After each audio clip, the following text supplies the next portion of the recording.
In the high, cold country east of the Bighorns, in the autumn of 1887, a man named Royce Tavener lay dying in a cabin he had not built and could not afford to keep. And the last words he spent his last clear hour on were an order.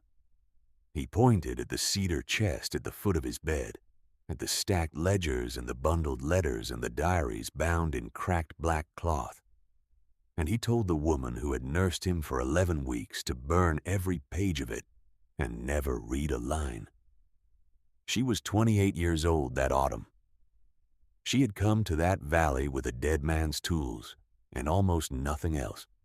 And she had learned long ago that a thing a man begs you not to look at is the truest map of where he buried himself. Her name was Hannah Dorsey, and she did not burn them. She would not tell you, if you asked her later, that she disobeyed him out of suspicion or out of greed. She would tell you that paper has a grain, the way wood has a grain, and that her father had taught her you never work against the grain of a thing until you have read which way it runs. Royce Tavener had handed her a chest of paper and told her not to read it, and that, to her trained eye, was the same as handing her the one document that mattered and pointing at it with a shaking hand.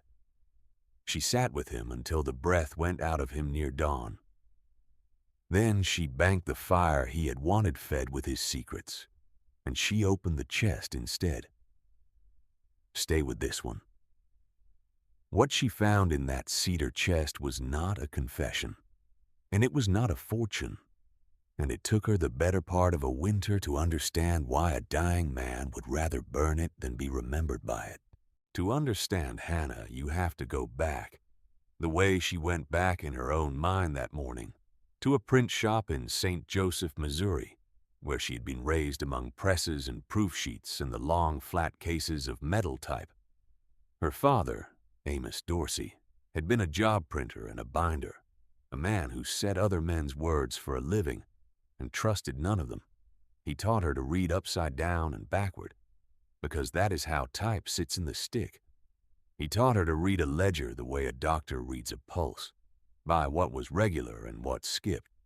And he taught her the binder's trade, the folding and the sewing and the gluing, the way a book is built in signatures of folded sheets, so that she knew not only how to read a thing, but how it was assembled, and therefore how it could be taken apart.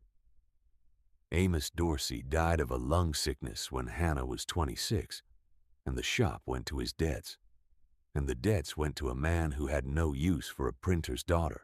She kept her father's bone folder, a smooth blade of polished cattle bone worn to the shape of his thumb, and a sewing frame she could fold flat, and a case of needles, and the knowledge in her hands.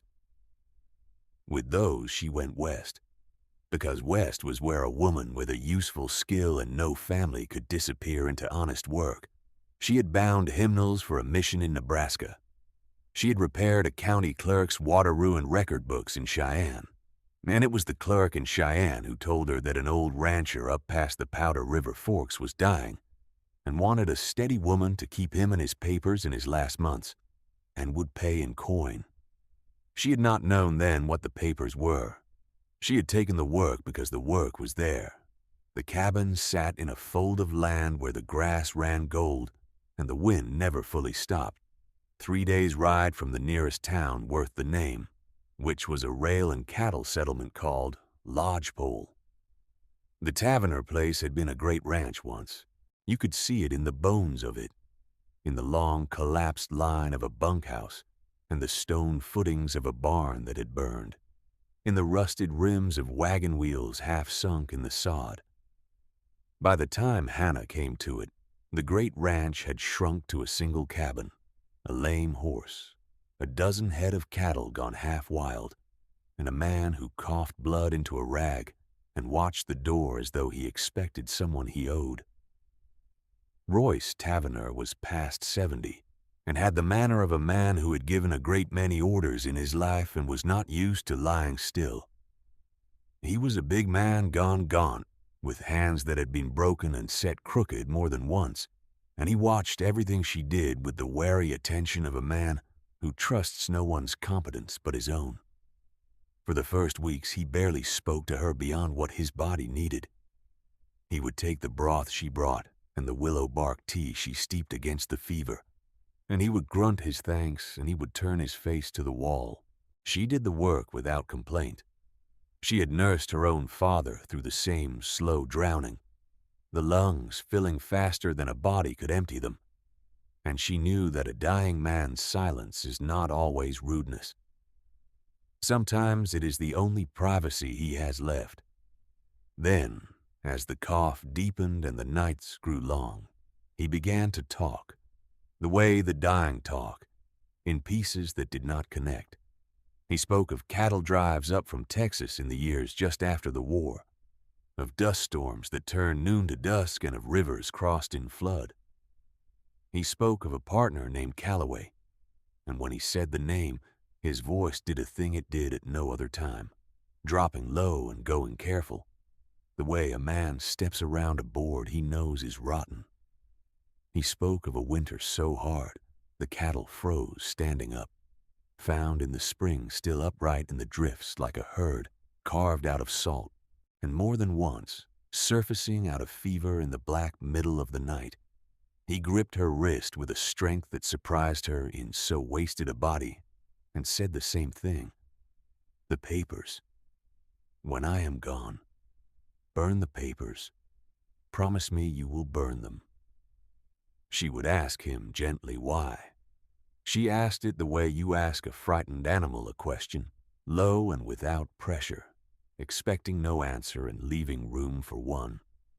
And he would close his eyes and say only that some accounts were better left unsettled, and that no good ever came of digging up what the ground had agreed to keep. Once, near the end, he said something that stayed with her. He said that a man could pay and pay and pay a thing down and never reach the bottom of it, and that the bottom was where the shame lived, and that she must not go looking for the bottom on his account. She did not understand him then. She wrote the words down, because her father had taught her that the things people say when they are not making sense are often the things they mean most, and a record costs nothing to keep. The morning he died, the chest stood where it had always stood. Hannah knelt in front of it in the gray light with her father's bone folder in her hand, not because she needed it to open the lid, but because holding it steadied her. She lifted the lid. The smell that came up was the smell of old paper and cold cedar and something underneath, the faint iron smell of long-dried ink. On top lay the diaries, 6 of them, bound in black cloth gone brown at the spines. Beneath them, ledgers, the wide, flat account books of a working ranch. Beneath those, letters tied in oilcloth.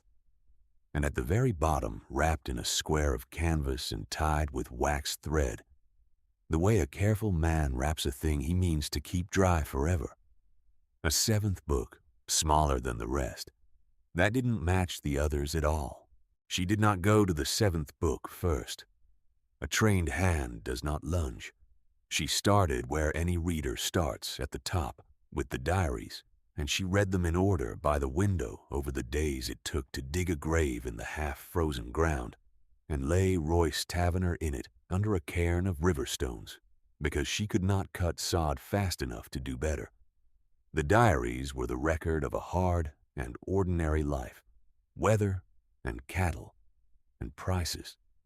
The death of a wife named Ellen in 1871, recorded in 3 lines that cost the writer more than 30 pages elsewhere, the hiring and firing of hands, and running through all of it, year after year, the name Calloway, sometimes a friend, more often a weight.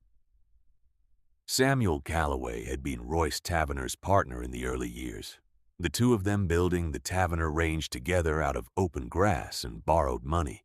The diaries spoke of Calloway with a tangled feeling Hannah recognized from her father's accounts of men he had owed, a mixture of need and resentment that never resolved.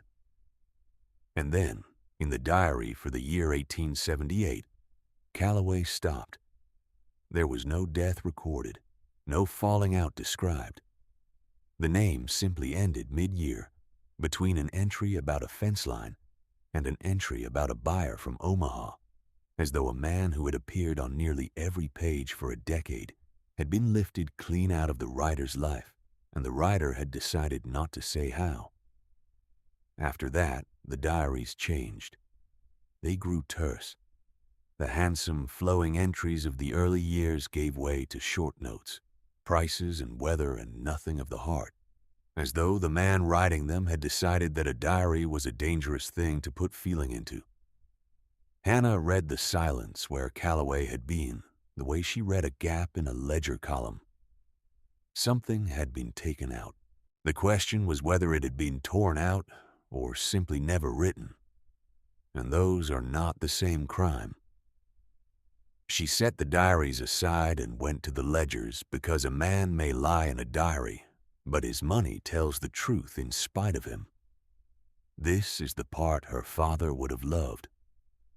The ledgers of the Tavener Ranch ran from 1869 to the middle 1880s, 4 heavy volumes bound in marbled board, and a 5th that was newer and thinner, and Hannah read them the way she had been taught, not for the entries themselves, but for the rhythm of them, the regular pulse of a working operation, so that the place where the pulse stuttered would show. She worked at the cabin table by day and by lamp when the day failed, the bone folder set beside her not for use but for company, and she made her own small ledger as she went, a column of dates and a column of sums, the way her father had taught her to read one book by writing a second. A ranch is an animal that breathes in the spring and out in the autumn, money going out for the calving and the branding and the hire of hands, money coming in when the beeves are sold and driven to the rail. For 9 years, the Tavener books breathed in that steady double rhythm, and the breathing was split exactly in 2. It stuttered in 1878. Up to the spring of that year, the ranch was owned, the books made plain, in 2 equal halves, the Tavener half and the Calloway half, every profit split down the middle, every debt shared to the dollar, the partnership written into the arithmetic itself so plainly that a child could have read it. And then in the autumn of 1878, the arithmetic changed. The Calloway half did not get sold, was not bought out, was not transferred for any name sum to any name buyer. It simply stopped being divided. From that season forward, the whole of the ranch ran under one name, and the books, which had been scrupulous to the penny for 9 years, went quietly vague for a single season, the entries crowded and recopied, a page torn clean out at the binding, and a new one tipped in, the way a clean floor goes vague where something has been wiped up. Hannah found the stub of the torn page with her thumbnail, a hair of paper still caught in the sewing, and she knew a man had sat where she sat and decided what the record would not say. A lesser reader would have stopped there and called it theft and been satisfied. Hannah did not stop because the arithmetic, vague as it was, did not quite add up to a man simply seizing his partner's share. There was a sum that left the ranch that autumn, a large sum carried in the books under no name at all, and it was nearly the exact value of the Calloway half. The money had not been kept. The money had gone somewhere, and a man who steals his partner's half does not then pay out its value to a ghost. You will want to know what was in the 7th book by now. So did she. Yet she had been raised by a man who said, "You do not open the sewn signature until you have read the loose leaves, because the loose leaves tell you what questions to ask the sewn ones." And she held to that, even with her hands itching. She went to the letters next. The letters, untied from their oilcloth, were mostly the dull traffic of a ranch, bills and orders and the slow correspondence of distance. Among them, though, were 9 letters in a different hand, a woman's hand, careful and unpracticed, the writing of someone who had learned her letters late and valued them. They were signed, all 9, with a single initial, M. They spanned the years from 1879 to 1884, one nearly every year, and they were addressed to Royce Tavener, and they thanked him. That was the thing that stopped Hannah cold in the cabin, with the wind going over the roof. They thanked him for the money that came each spring, regular as the grass, for the schooling it bought, for the roof it kept over a child's head. The letters never named the child plainly, never named the writer's full name, never named the place, as though both parties had agreed to keep the thread thin enough to break. Across 9 years, though, they told a story the ledgers had only hinted at. Someone had been paid, faithfully, in secret, the value of the Callaway half, parceled out a year at a time. Hannah laid the 9 letters in a row on the table and read them in order, twice. And on the second reading she understood that she was looking at the back half of a wrong and not at the wrong itself. Money was leaving Royce Tavener's hands and going to a woman and a child whose name began with M. The Callaway half had vanished from the books in the same season the payments began. A man does not pay a stranger the price of half a ranch every spring for the joy of it. He pays it because he owes it, and he hides it because the owing is the thing he cannot say aloud. It was time for the 7th book.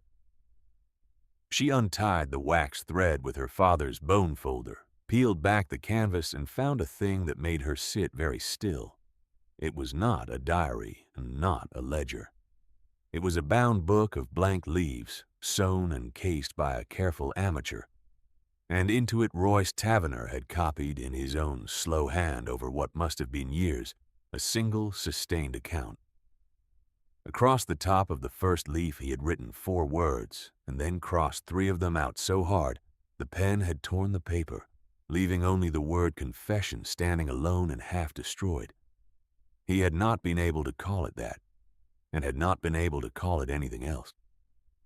What the book held was the truth of 1878, set down by the only man left who knew it. Samuel Callaway had not been cheated out of his half.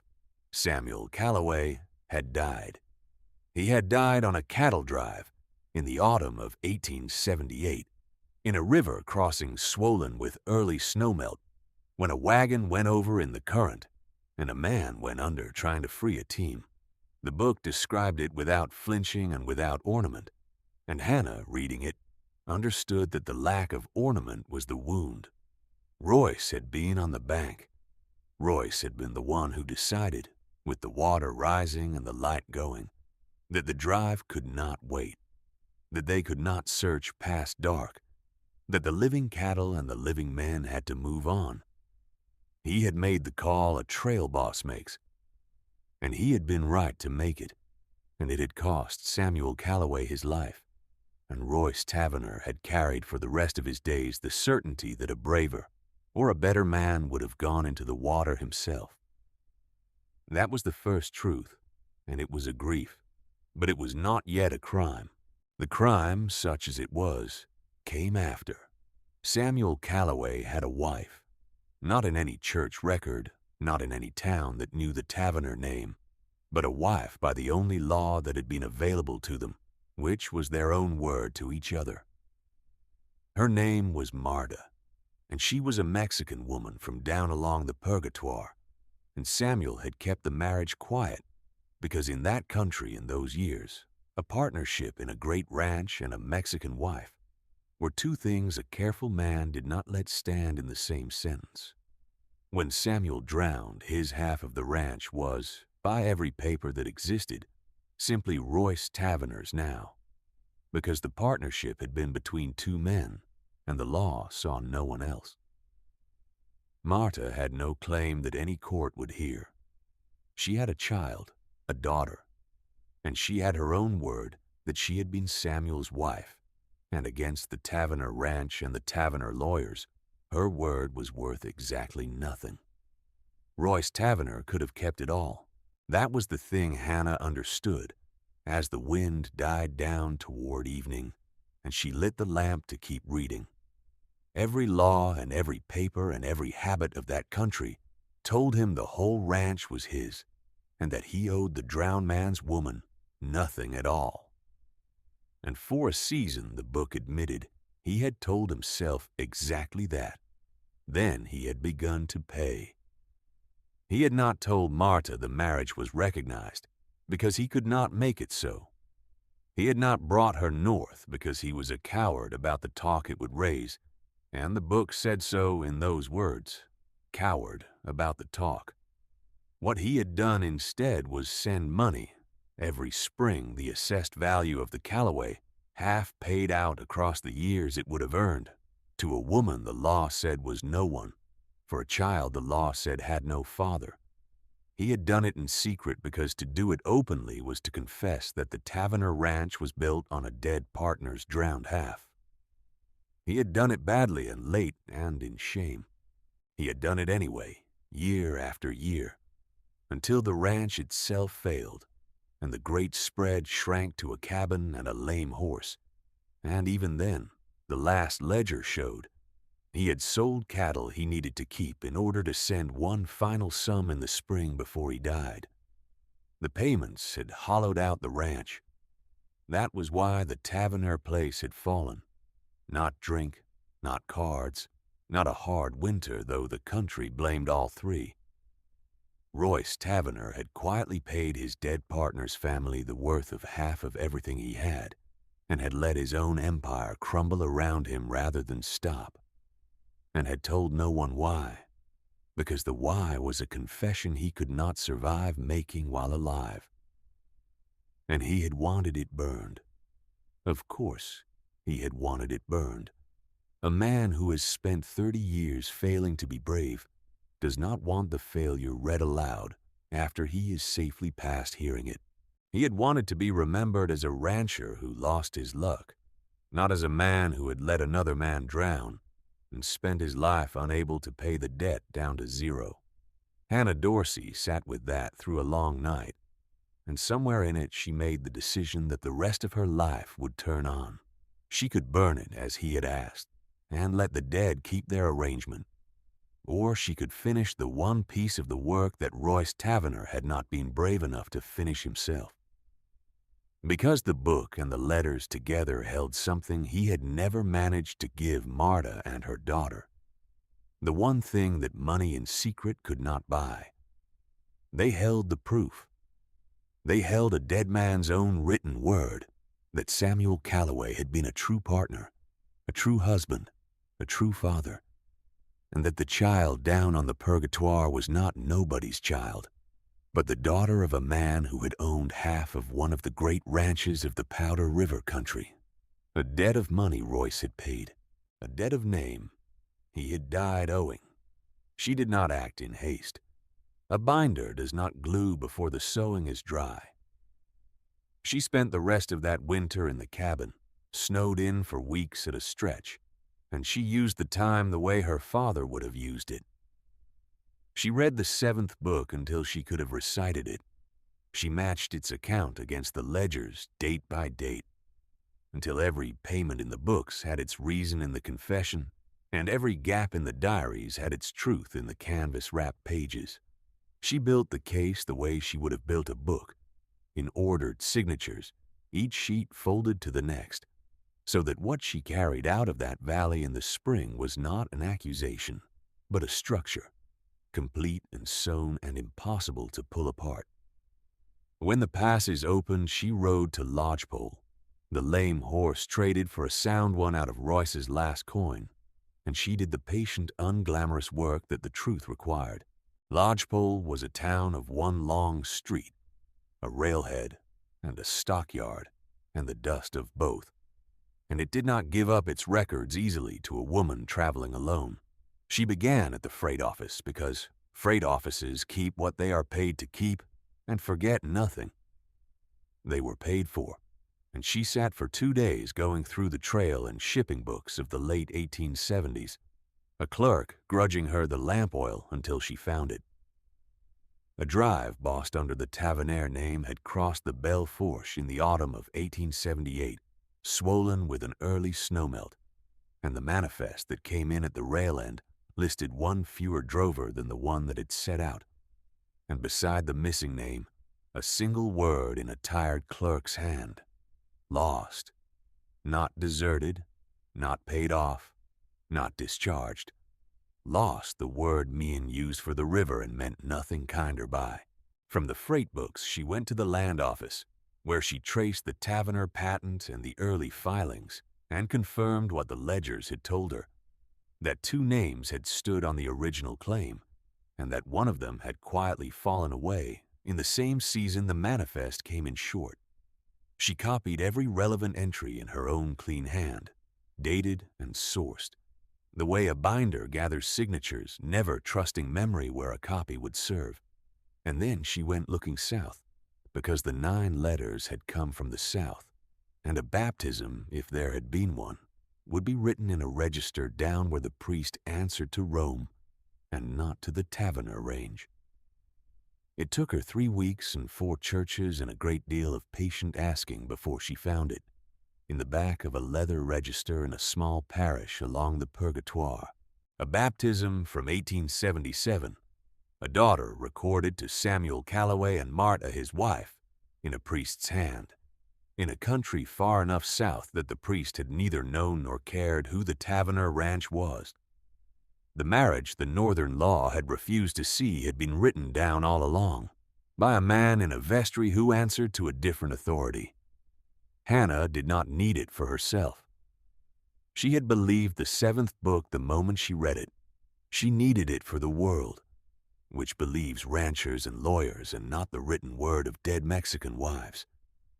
And she gathered it the way you gather what a hostile reader will demand. Every joint reinforced, every claim doubled, so that the structure she carried could not be pulled apart by any man who wished to. You may be wondering, as she rode those long, cold weeks between Lodgepole and the Southern Records, why she did not simply keep her head down and her father's tools busy and let a dead man's shame stay buried. I have wondered it myself. The plainest answer she ever gave was that she had spent her whole life setting other men's words into type and binding other men's truths into books, and that this was the first time a truth had been handed to her that no one else in the world was left to tell. She had been taught to make the words of the dead legible.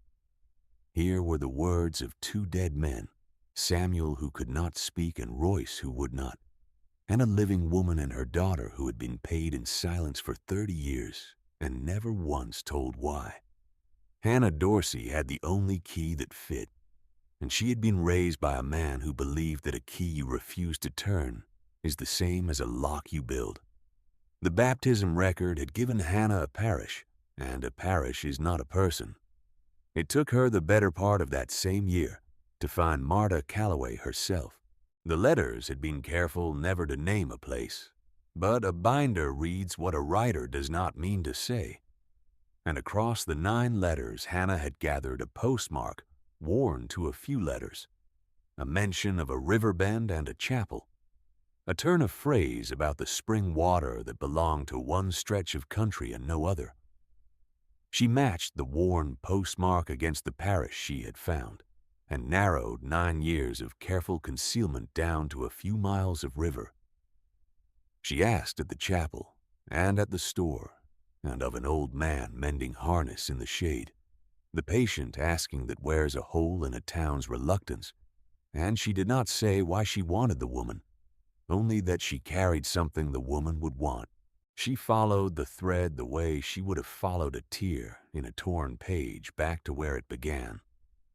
And in the late autumn of 1888, in a small adobe and timber settlement along the Purgatoire River in the southern Colorado country, she found a woman past 50 with a careful, unpracticed hand she recognized at once, and beside her a young woman of about 20 whose face, Hannah thought, must have been her drowned father's, because it was no one else's in that house. She did not arrive with a speech. She had no taste for speeches, and the moral weather of what she carried did not call for one. She set the canvas-wrapped book on the table between them, and the 9 letters Marta herself had written and never expected to see again, and the baptism record copied fair in Hannah's own clean hand. And she said only that she had nursed Royce Taverner until he died, and that he had left a thing unfinished that belonged to them. Then she let the pages do what pages do, which is to say what the living cannot. Marta Calloway read slowly, the way a woman reads who learned her letters late and never lets one go by unweighed. When she came to the account of the river, she put her hand flat on the page and held it there a long time. And Hannah, who had buried her own father and knew the shape of it, looked out the window and let her be. There was no weeping that Hannah ever spoke of afterward. There was a long silence. And then Marta said, in English carefully made, that for 30 years she had taken the money and not known whether it came from kindness or from guilt, and that not knowing had been its own kind of poverty. Now she knew. It had been guilt, and it had been a debt honestly owed, and her Samuel had been a true partner and a true husband, and there was a book in a dead man's own hand that said so. The money had kept them. The truth, she said, would let her daughter stand up straight. The daughter's name was Inez, and she was the one the whole long labor had been for, though no one had said it that way. She was 20 years old and had grown up the unexplained child of a woman who took money from the North for reasons she would not give, in a town small enough that the not giving had followed Inez all her life like a second shadow. Hannah watched the young woman read her father's name written down in a partner's hand, watched her read the word confession standing alone and half destroyed at the top of the first leaf, and watched something settle in her face that no amount of spring money had ever bought. She had been a man's daughter all along. Now she had it in writing. There remained the matter of the law, and here Hannah did the last patient thing, the thing that made the difference between a private comfort and a public truth. She did not go to a court to take the Taverner Ranch back, because there was no Taverner Ranch left to take, only a cabin and a grave and a dozen half-wild cattle, and because taking was never what the work had been for.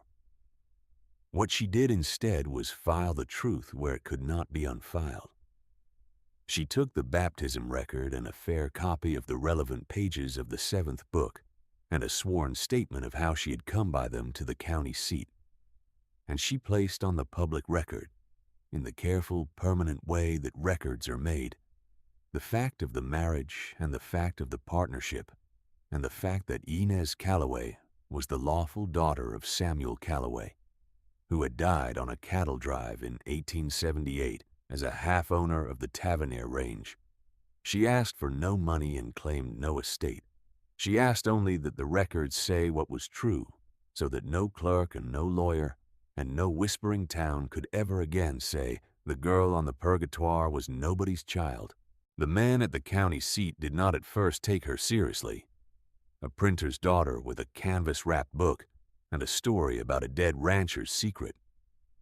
One of them, an older clerk with ink on his cuffs that Hannah noticed and trusted him a little for, read the 7th book through while she waited, and when he was done, he did not laugh. He said quietly that he had heard the Taverner place had gone down, and no one had ever known why, and that now he supposed they did. He entered it all into the record himself, in a good clean hand, and he gave Hannah a copy stamped and sealed, and that copy she carried back south and put into Inez Calloway's own hands, because a truth on a courthouse shelf is justice, and a truth in your own keeping is dignity, and Hannah had been raised to know the difference. Royce Taverner had asked her to burn it so that the country would remember him as a man who had lost his luck. Instead, the country, in the small way that counties remember anything, came to know him as a man who had let his partner drown, and then spent 30 years and the whole of his fortune trying to pay for it in the only coin he had the courage to spend, which was money in the dark. where no one could see him do it. It was not a flattering memory. It was a truer one, and a stranger one, and Hannah came to think it was a kinder one than the lie he had wanted, because it was the memory of a coward who paid in full.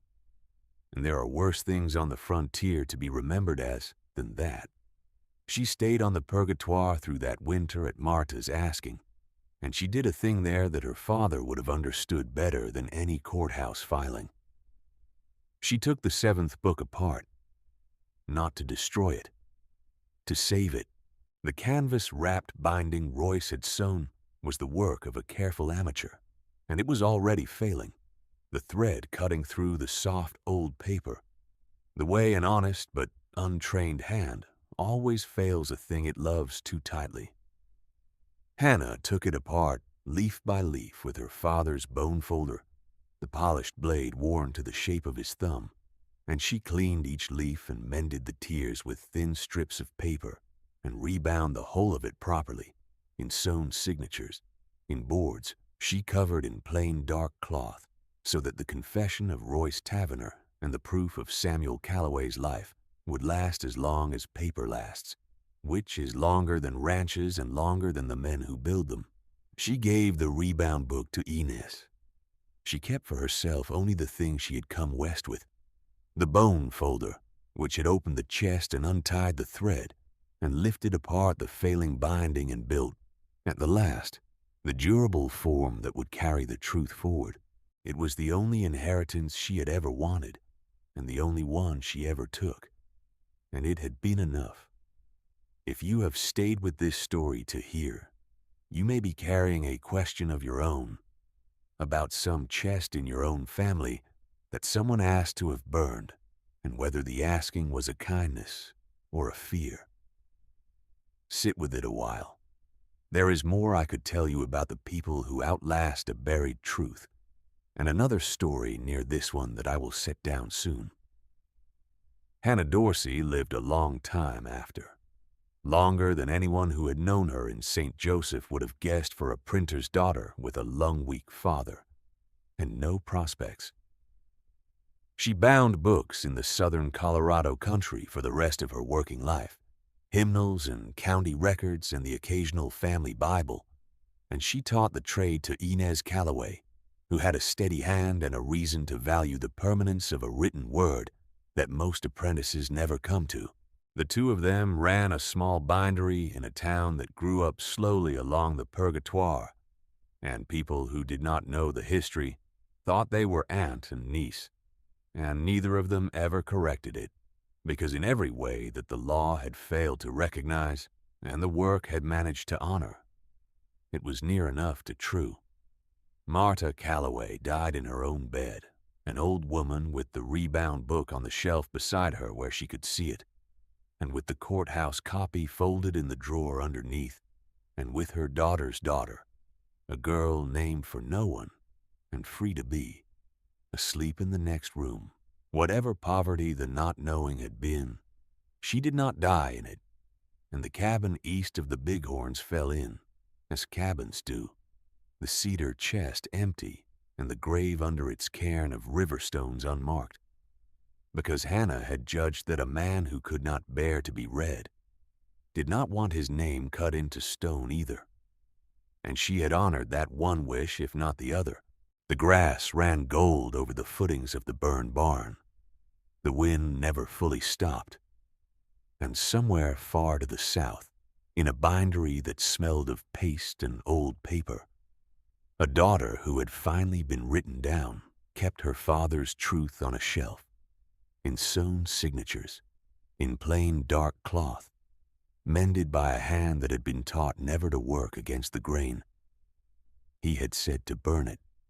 She had read every page, and because she had, a girl on the Purgatoire River grew old, knowing exactly whose daughter she was, which is the one debt that money, however faithfully paid in the dark, can never settle, and the one a careful reader, working with the grain, at last did.